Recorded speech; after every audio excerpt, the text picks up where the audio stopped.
Hey, what's going on? It's Derek Richards here. A drink with Derek, and my guest today is Mike Malone, who is so LA. Look at Oh, you with the mask on. With the yeah. mask, get The the, no, numbers no, no. I are want to see lagging. you drink with the mask on. No, unless you got some slit in that mask, I want to see you drink with the mask on. You gotta just Smart open ass. it and then it's very That delicate. that is such a pretentious douchey move. I love it. Have you seen the Dude, people how that are you?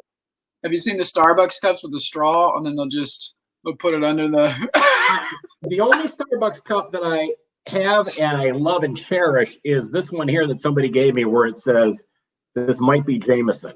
Nice. That's That's great. the only thing I like. Because That's otherwise I could care less about Starbucks. I don't drink their crappy coffee anyway, but that's just my own thing. Dude, it's good to see you. Yeah. You're looking good. Please tell me that aside from me, there's at least one other person that gives you a hard time about the way you dress.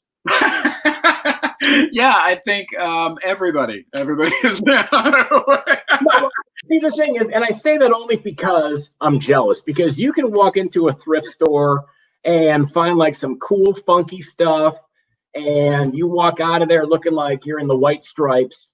And I literally go to a thrift store and buy clothes, and people say, "Look at the old drunk man who can't afford a good wardrobe." You know, it's so funny. I was thinking about this a few years ago.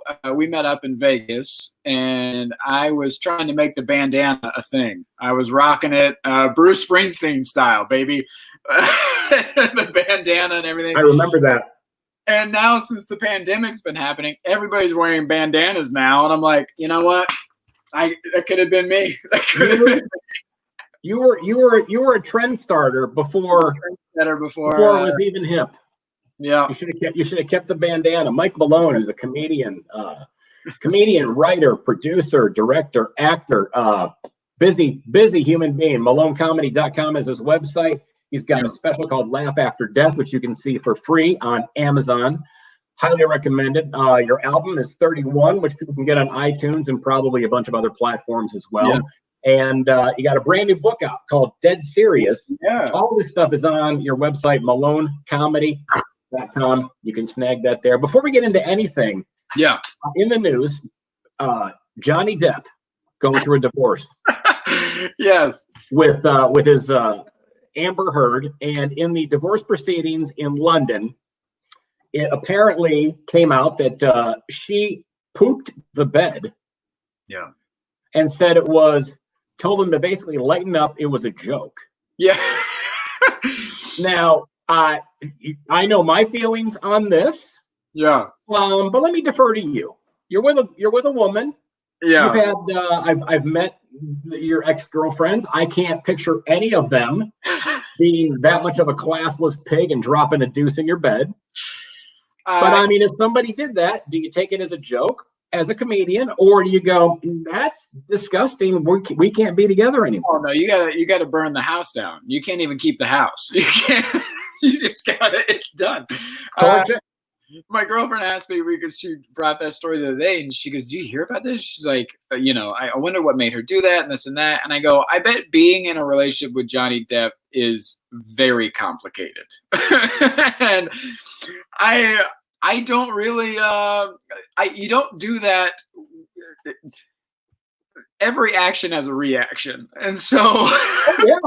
it makes me. I don't think of like, oh my God, she must be crazy or this or that. I think, what did Johnny Depp do to deserve that? Yeah, you got to press a lot of buttons. Yeah, how in the far right do you sequence. push somebody before they're like, you know what? I'm gonna shit in your fucking bed, dog. Here we go. Here's a Cleveland steamer. Enjoy. Right on your set of Egyptian cotton sheets. People pay top dollar for that in Vegas. You know that. Don't look at me like I know that. I mean, I know of it.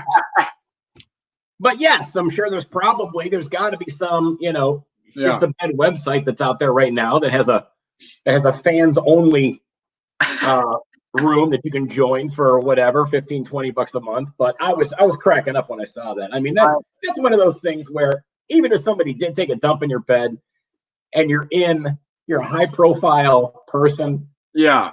going through a divorce proceeding. All the tabloids are there covering it, and you go, you know what? I'm gonna go ahead and out her right now for dropping a deuce in my king size bed. You know, my mom, her go-to phrase all the time was "shit the bed." That was her. Instead of saying like "God damn it" or something like that, she'd stub her toe, she'd be, "Well, shit the bed." It was her thing all the time. So I grew up listening to that phrase over and over, which not a lot of people say. I found out because I say it. I say it all the time. So I have that much more mad respect for your mom for saying that as her go-to phrase, which cracks me up. Michael.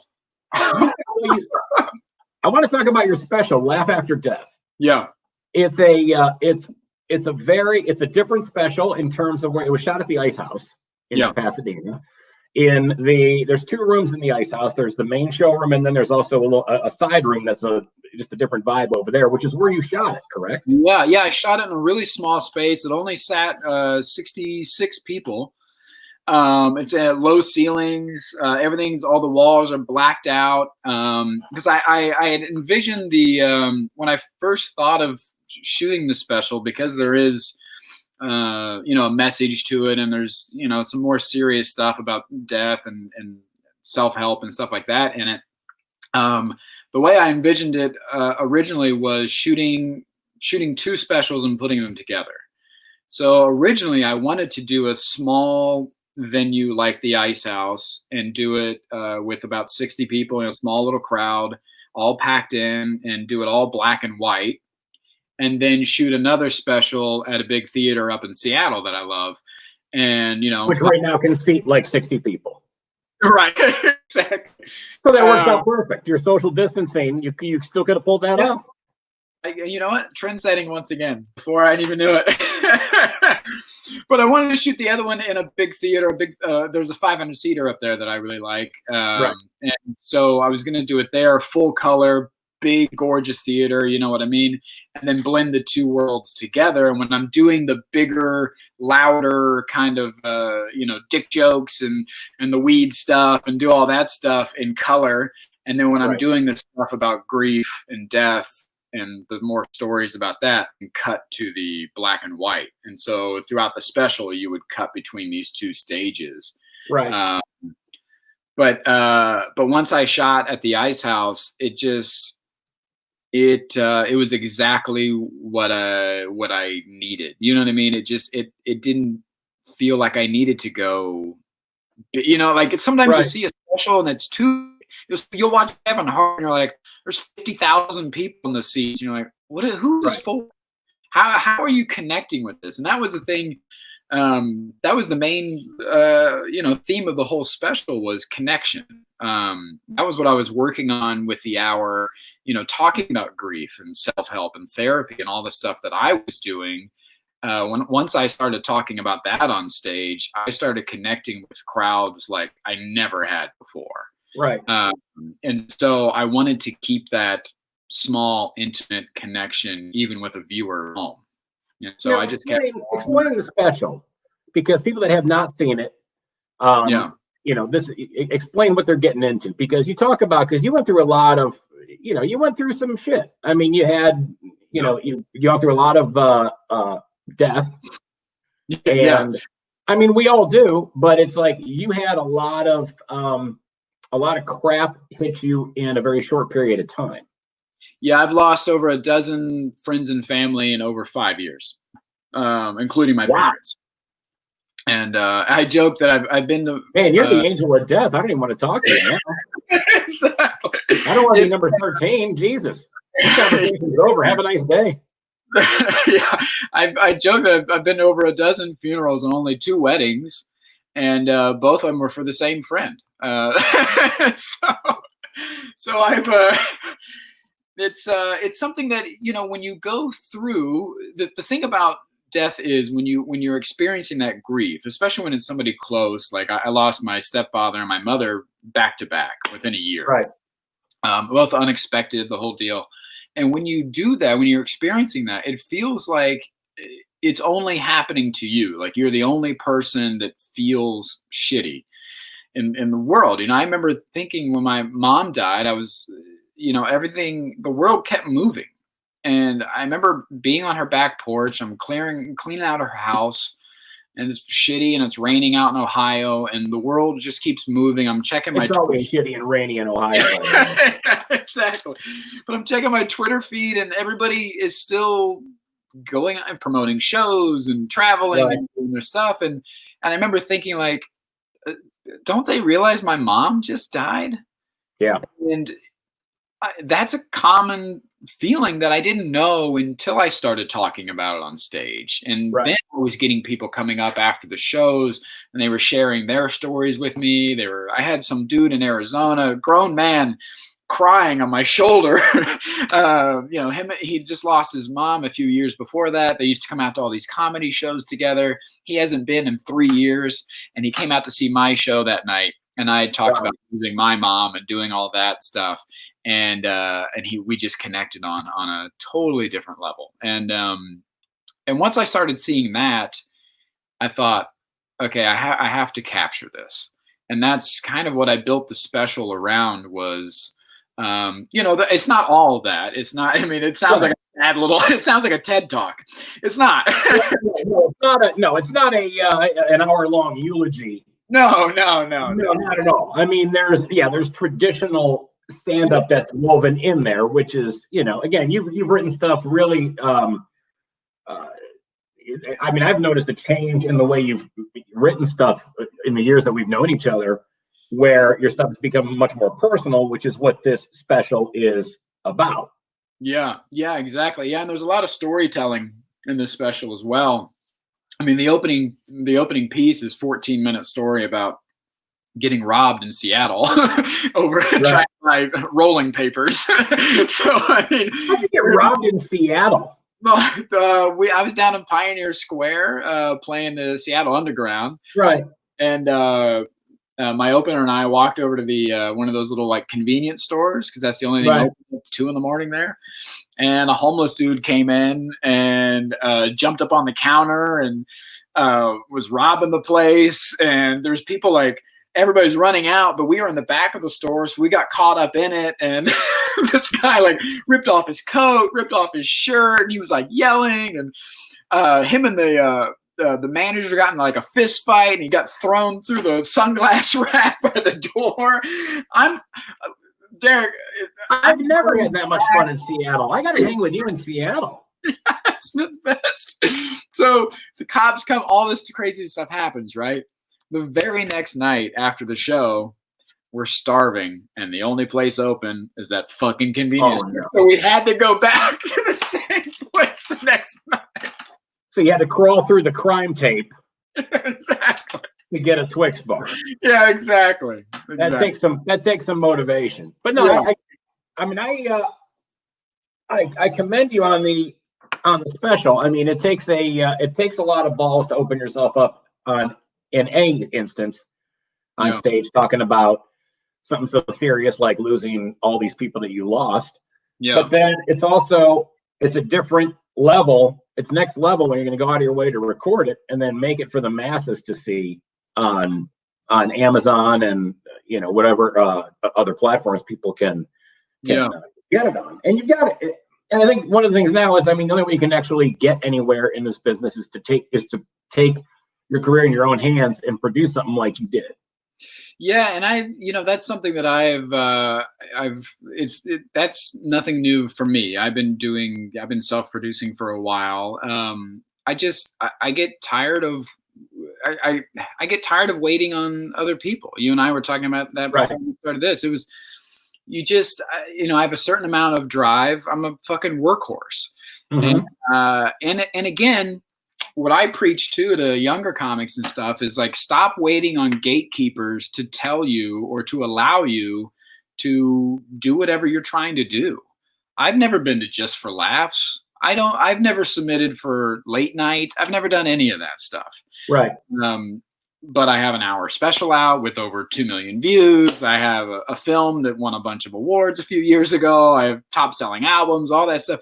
I did all of that myself and not waiting on somebody to give me permission to do that.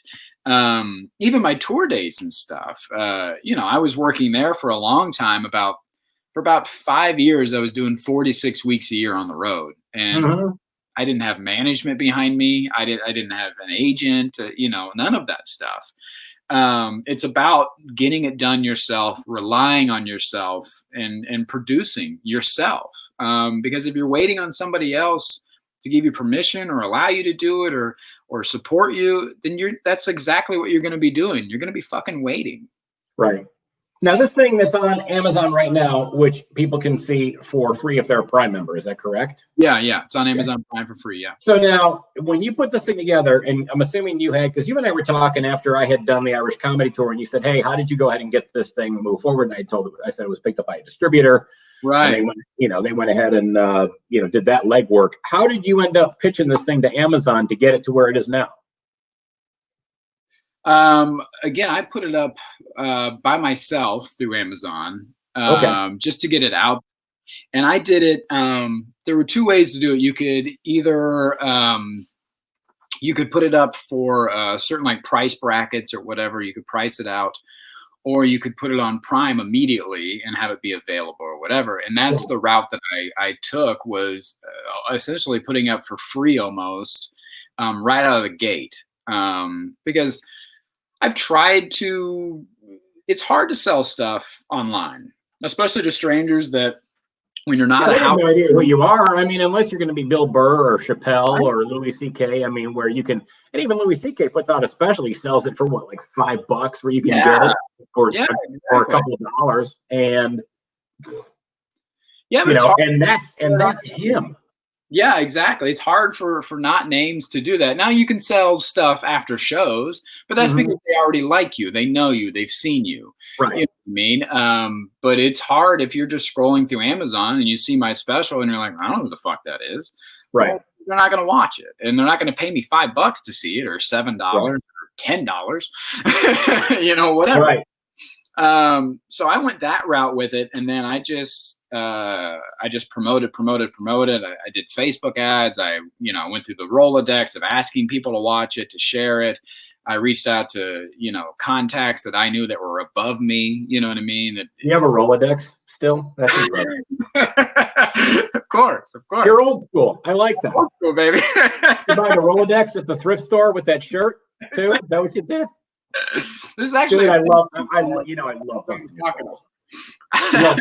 Love busting your balls. But I'm so proud of you with putting that special together, doing what you did, opening yourself up the way that you did, and just being so genuine and honest with the audience, which is huge. Now you got this book out now too, dead serious. Is this a version of your special, or is this something that came into your head after the special was done? Because I'm assuming this is along the same lines of what you went through. It's a continuation, for sure. It was, going back to the special, the closing bit on the special is about 20 minutes, and it's about losing my parents and therapy and all that stuff. And I wasn't doing it all the time. I was only doing it with select crowds. Right. And it's something you can't really do on a Friday night late show. You can't be like, anyways, my parents are dead. They'd be like, some redneck bar in exactly in Bakersfield, California. Exactly. Talk about your dead dad's dick. So you're like, all right. So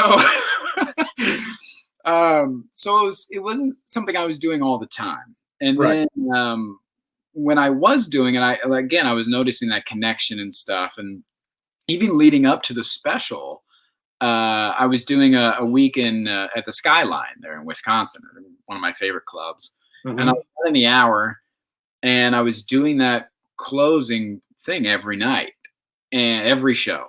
And it felt almost dirty, because I knew what it is capable of. I knew how it.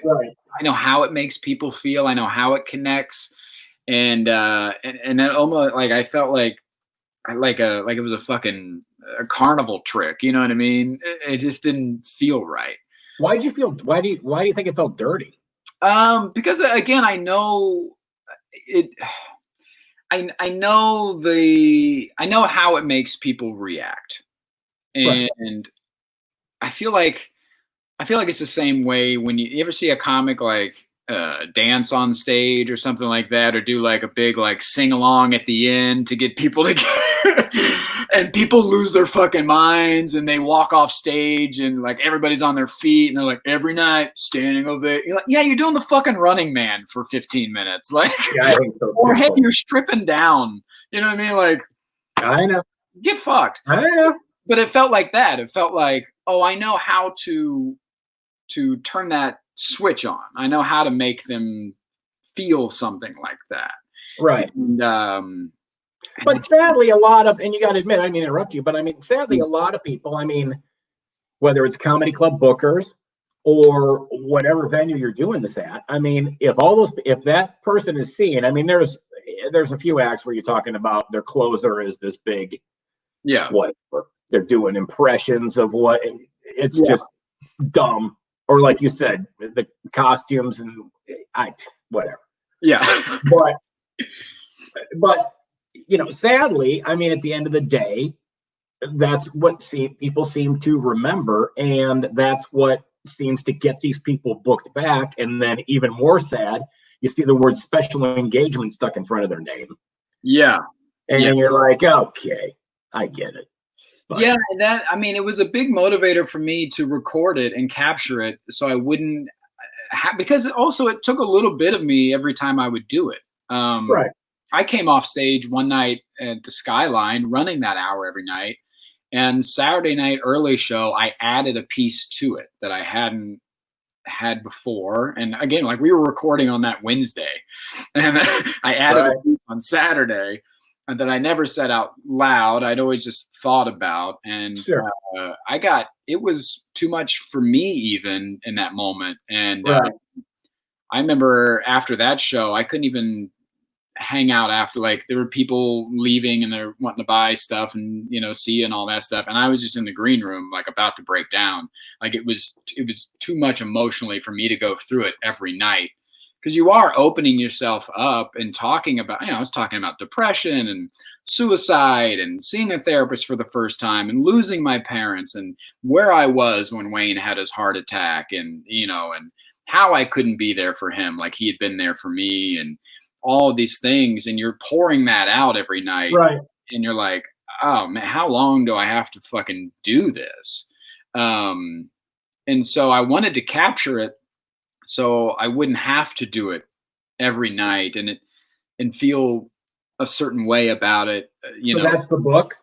And so when I did when I put out a special, I was getting even more of that reaction and even more of that connection with people only live. Now it was through social media. Now people are emailing me, and I had a woman reach out to say she has stage 4 cancer and she has a 6-year-old son, and she wanted to know what to tell him before, you know, like she wanted to know what are some of the things you wish your mother would have told you before she died and stuff like that. So now I'm getting these messages. And you said, oddly enough, that's on page 10 in my book. Yeah, exactly. Which is available for only $20 at comedy.com. So I wanted to write something and continue that message about grief and loss and what it feels like going through it. And it's not a traditional book either. There's tons of like one-liners in there and illustrations, and there's journal entries, and it's designed to, you can open it up at any page and start reading it. It's not linear. There's not, it's not traditional novel or biography or anything. There's 10 big stories in it. And the rest and the in-betweens are, again, journal entries or thoughts and stuff like that. Self-help advice that I've learned, that I've picked up on, that was helping me through it, and all that stuff. And so it's just like a continuation of the message that it gets better, even if it doesn't feel like it, even if it, you know, you feel the worst you've ever felt, like it gets better. I think one of the things that struck me when I had experience, you know, because both of my parents are gone and stuff like that, and I've had my own series of things that have happened through the years, but it was kind of one of those things where it reminded me of, like, if you're at the ocean and you're just sitting there and a big wave comes and it takes a chunk off of a rock, and if you're just sitting there and you're watching this, and I don't even smoke pot, so So I'm even thinking this completely lucid, completely with all my faculties dialed in. And you see a big wave come by and it smashes into a rock. It takes a big chunk of the rock off, and you go, man, that rock's got to be pissed. Yeah. But you know what? Then that wave's gone.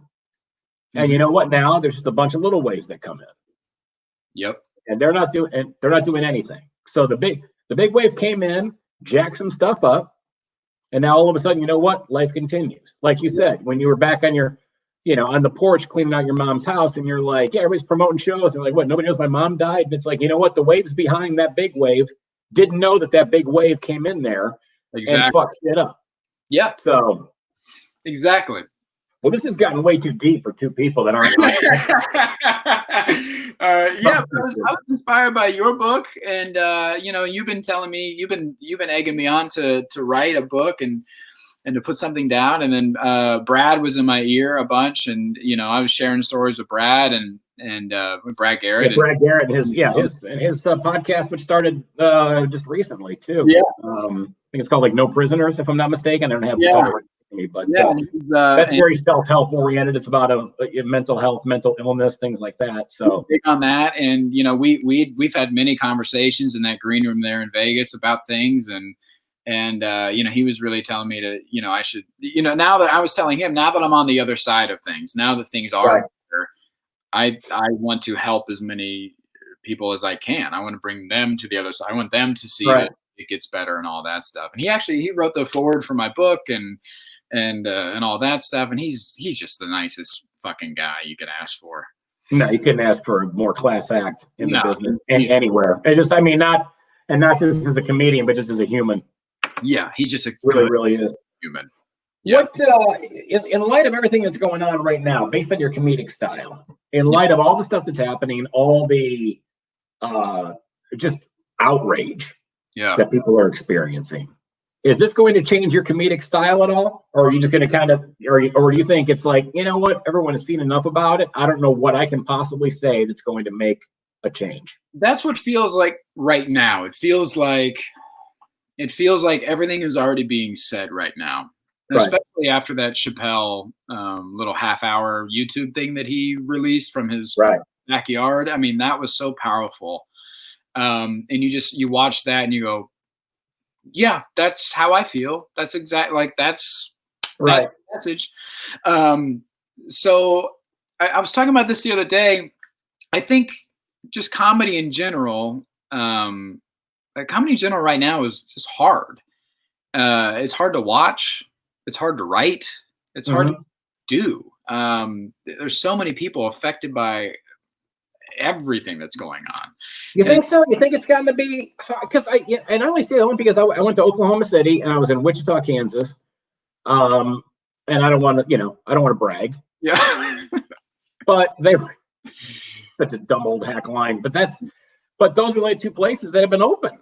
Yeah. Really recently, at least on my schedule. And so I was looking forward to it, and it was actually very therapeutic to get up there and do it. And people were excited to see comedy and excited to have fun again. And we're looking forward to just having a good time. And they didn't seem to be completely, in the back of their minds. I'm sure they're immersed in what's going on. People aren't stupid, but it was a good release for them. I think, in your mind, what makes you think it's a little more difficult? I mean, obviously you live in Los Angeles, which is a different set of currency altogether. Yeah, I think it's just for me. I was talking about this the other day with Dwayne Gill, and on his show, and I had talked about Jim Jeffries' special just came out the night before, and I'm a big Jim Jeffries fan. I love him, and I sat down to watch it, and 7 minutes in, I'm like, I can't do it. And same thing with Patton Oswalt's special a few weeks before that, and this and that. Like these special, they're even hard to enjoy now because everything is so serious. Right. So it's hard to release that idea of everything's on fire and be like, oh yeah, like women do be shopping. Right. It's hard to do that. And so I think where we're headed in comedy is more message based comedy. I think we saw a big component of that before this with Hannah Gadsby's special, and then Patton Oswalt's special when he lost his wife. He had talked about it. I think whatever we see next from people like, we're seeing it now with Chappelle, his last two, right? And I think where we're headed now, I think people are going to want to invest in comedy. And not only because of what is going on and everything's on fire and all this shit's happening, right? But on the other hand of the way social media is and delivering content now. TikTok videos are 7 seconds and Instagram videos are a minute long. And I'll watch a video that's a minute long on Instagram and be like, oh, God, get to it. That's crazy. So I think if you're going to devote an hour towards somebody, it's going to have to be really speaking towards something. You're going to either want to invest or learn or take something away from it. I don't think the Hannah Gadsby thing. I was not. That didn't do it for. It didn't do anything for me. Not my cup of tea. Right. Her second one was, but I thought it was really powerful. Are you talking Nanette, or was there another one after that? She just put one out in March or April. Okay. Yeah. Okay. I'm talking the other one. Yeah. Well, I think you can feel about it however you want to feel, but I would argue that it definitely changed things. It definitely set a level of, hey, watch this. Like what Chappelle is doing now, it's setting a level of like, oh, comedy can also be this. But you know what I think? When you start going towards victim comedy, then that kind of, I'm like, all right, there's got to be something funny here. If I want to see a TED Talk, I'll watch a fucking TED Talk. Yeah. I'm here, and this is called a comedy special. Well, I feel like she's not doing anything that's much different than, let's say, Bill Hicks or Eddie Izzard, somebody like that who is giving you, it's like a little bit of sugar makes the medicine go down. So I think I think definitely she was more open and angry and had more of a, it was more victim based, but that was because that's her story. And I feel like we saw a little bit of that truth telling back when Hicks was doing it. When Hicks, that Revolution stand-up special he had, I think it's Revelation. Yeah. Man, the end of that is incredible. He talks about the journey of life and, this stuff. It's incredible. So I think there's a little bit of that we're going to take pieces of that and move forward, and that's what we're going to see more and more of. Right. Even in oh God, what's his name? And I'm not. And again, I'm not taking a Johnny Depp dump on the Hannah Gadsby special. It's like to me, it's like Applebee's. Some people like it, and I just don't care for it. Yeah. I guess my argument is still food.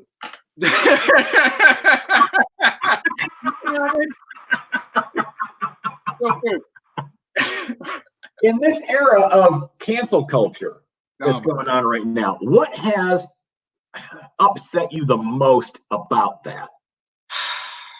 I think the upsetting thing is how one-sided it is. There is no longer there is no longer you no longer get to be proven innocent. You are guilty no matter, even if they correct it, even if they come out and say, oh, hey man, yeah, that was wrong. We actually got the wrong person and that guy's a good guy. That does not erase. It's a Salem witch hunt now. It is. It feels that way. And I feel like these people that are digging up tweets of 20 years ago and all that stuff, I just don't understand. People change, people evolve. And I'm not defending anybody's actions or this and that, but I will say that nobody's this. I'm not the same person I was 6 months ago. And now you want to dig through my tweets from 10 years ago? Like, okay. Listen, to anybody out there, if you want to dig through and find an offensive tweet that I put out there, you can go back to this morning. Yeah, 20 minutes ago, probably. So yeah. Yeah, I don't think I just yeah. Yeah, I don't No, think but you're right. It's instant guilt. There's no other there's no, hey, look, here's the story behind it. But also too, it depends who it is. Because Jimmy Fallon got called out for the blackface thing where he was doing his Chris Rock thing, and then Jimmy Kimmel got called out for doing the blackface thing with, I think it was Carl Malone. Okay. But then Kimmel gets the big axe. Yeah. And and Fallon keeps going. So I mean, also too, is it a matter of, it depends who gets caught. If your ratings are really good and you're drawing in big sponsors, yeah, I feel like we'll look the other way. But if you're not doing as strong in the ratings, we can expend you and make you an example. Do you think it was fair that Kimmel got whacked? See, I didn't hear about the Kimmel thing. I heard about the Fallon thing, and it didn't bother me because it's a Fallon and it was on Saturday Night Live, and I believe Chris Rock was involved in that. I mean, it's like when they tried to cancel Robert Downey Jr. for Tropic Thunder. These millennials, these like young kids, right? Like, have you seen Tropic Thunder? And we're like, yeah, we love it, and it's hilarious, and and even Robert Downey Jr. has talked about it, obsessively about like the art behind it and this and that of it, and it's just like, yeah, that wasn't. Stop making mountains out of molehills. Like nobody. Well, now for the record, with Kimmel too, I had heard that he has like guest hosts doing stuff now. Yeah. I don't know what shook out with that whole thing, and all these late night talk shows are on Zoom now anyway, so it's at least through this pandemic. So I don't know what the end result is going to be. I don't know if I would need to go and dig it up. So I don't want to say that he got fired. Yeah. But I'm just saying there's right now other people that have been filling in as guest hosts and stuff like that. But I just think it's I think it's extremely unfair in a comedic sense. I don't think you should be able to determine people's futures based on their past. Right. Now, if there's some like really wrong shit happening, and so, of course, like that's not what I'm talking about. I'm talking about like, if you dig up a tweet from 15 years ago and somebody goes,